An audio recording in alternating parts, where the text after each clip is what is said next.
I was in my bedroom and I was praying and I was interceding and just praying, being with Jesus. And I had a vision. It wasn't with my eyes open. I had my eyes closed and I was singing and I was praying, and this vision unfolded in front of me, and I stopped singing and I had music. I had a piano playing just on a CD. It was just flowing and playing, and I was just had that flowing, and I was just standing there just kind of probably swinging like this, and the vision just unfolded. I never opened my eyes. You know what I mean? I saw these corridors that were dark and dingy. There were little lamps, kind of looked like a movie scene when you're inside a whole bunch of caves that all meet in a big living space and or all come together. And there was little torches at the mouths of the holes. And there was all these black silhouettes and figures, and there was hysteria. It started to unfold that I could hear them, and there was cursings, and they were freaking out. This group was freaking out. And there was a tall figure in the center of the chaos and all the figures and the silhouettes that I was seeing. And he was standing, he was hooded, and he was just standing like this. Silent and motionless. I saw a side view. He was like this. You're in a vision. God's given you understanding. I knew it was hell. I knew it were demons. I knew it was Satan. A newspaper came through the vision. Jesus Christ raised from the dead. And a big, bold exclamation point passed right through my vision. A newspaper headline, Jesus Christ raised from the dead, and it just went out of the picture.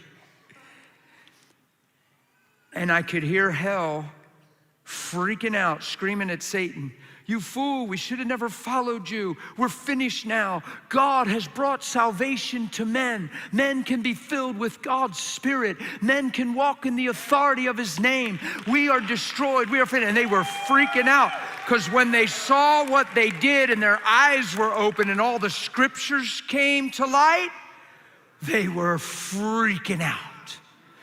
And Satan's standing there, and it reminded me of Ziklag and David, and when the town got burned and they took all the women and children and they wanted to stone David, and everybody was freaking out on David, and David had to encourage himself in the Lord. And that's the scene it reminded me of, only it was demons and the devil, and he has authority, and he's the devil, so he was head and shoulders above everybody, and it represented authority, and I knew who he was, and he's hooded the whole time. And all of a sudden he lifted his face, and I saw this figure of a face, and it got a sinister look on it.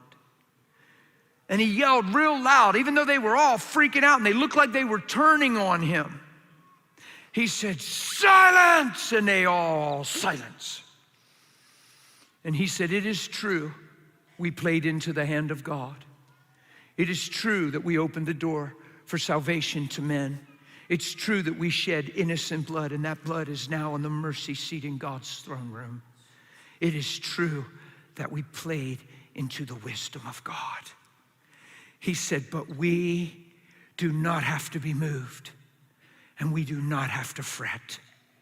He said, "We know we can't defeat God, but we know we can defeat them.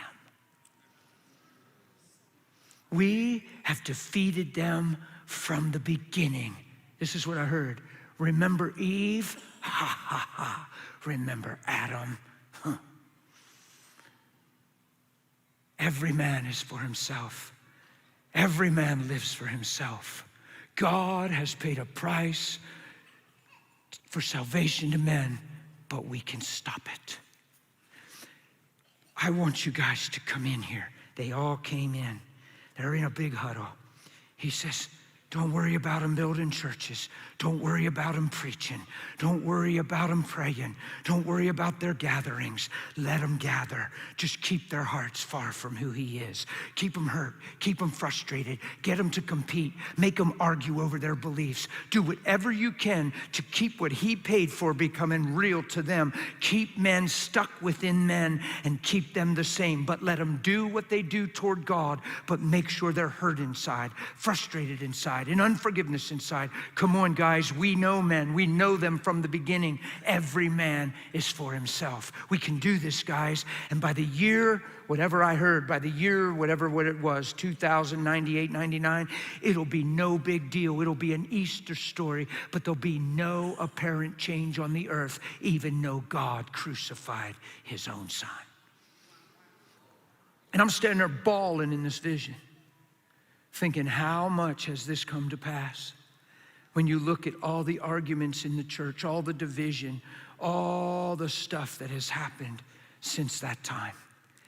And he huddled them in and he said, we can do this. And it was like a rally before a basketball team or football team. They get somebody in the middle and get everybody fired up, and then they all run out in the field. That's what he was doing. And he said, we can do it, guys, to the four corners of the earth. Keep them blind, keep them deceived, make it all about them. Let their ministries be about what they're doing.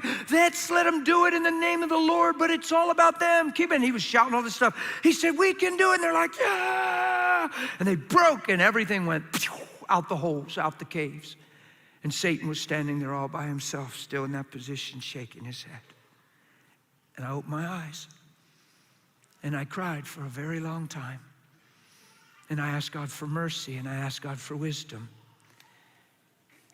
Here's why I told you that vision, I believe. Because I don't know, it just got big in my heart. He's succeeded in that vision in many ways.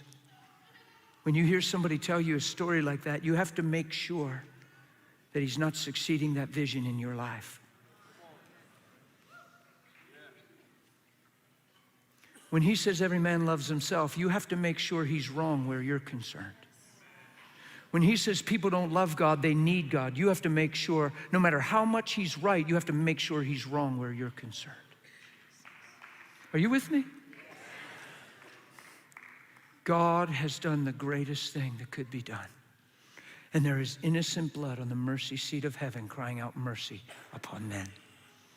His blood is speaking better things. So let's go after the better things. Amen?